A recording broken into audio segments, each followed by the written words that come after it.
History has always been a very male-centric thing, hasn't it? Especially in America, women would get little to no recognition for the things they did, and were not even considered full citizens, rather trophies to be bought and won.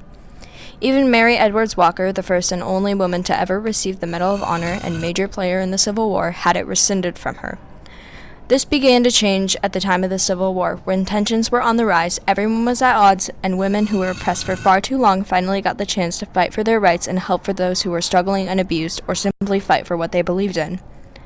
The Civil War began in 1861 between the northern and southern regions of America. This led to the recruitment of many soldiers and, of course, spies. Many of these spies were women who felt responsible for the people who were getting hurt throughout the war, and worked hard to free many African Americans fighting for human rights. Their efforts were instrumental in the war's outcome, as on December 1, 1863, slavery was abolished by Abraham Lincoln. The first sparks of conflict leading up to the Civil War arose in 1860 when Abraham Lincoln was elected President of the United States. Because someone who was pro-abolitionist was running the country, South Carolina seceded from the Union of the States, effectively joining what would now be known as the Confederacy, as well as many others, including Missouri, the state we live in.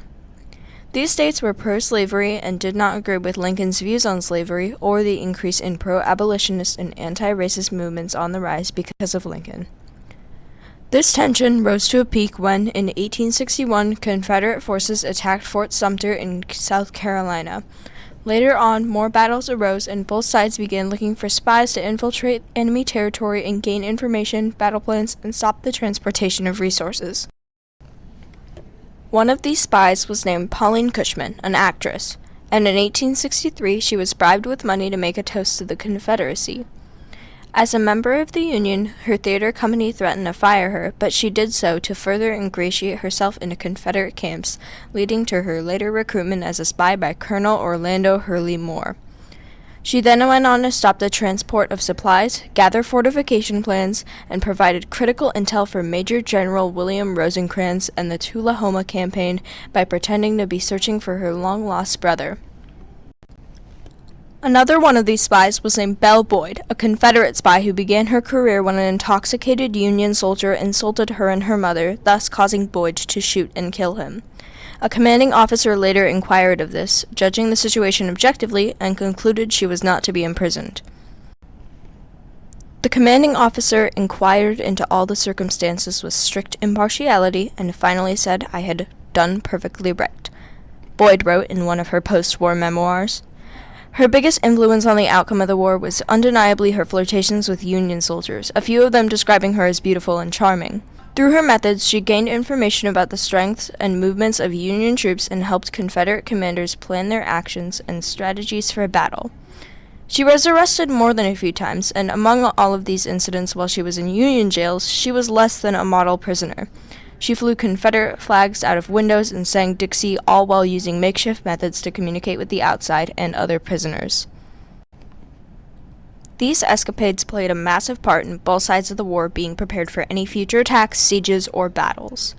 Winning these battles was a huge help in defeating the South. These women's spies were not only important in the Civil War, but also women's rights movements much later on. They were treated like property too, to an extent, like the slaves Union spies were trying to save, so even though they were not in charge of their own fate, they still felt responsible to fight for what they believed in.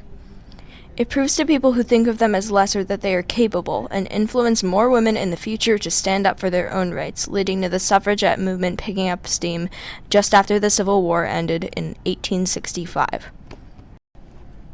They not only helped their country, their people, and their cause, they inspired more people to fight for civil and human rights for themselves. When faced with the bloody facts of history, we want to believe that we would be the ones that would take up the fight. It is a rare individual who can do what these women did. Written by Ariane Cousteau on page 80 of Women Spies of the American Civil War.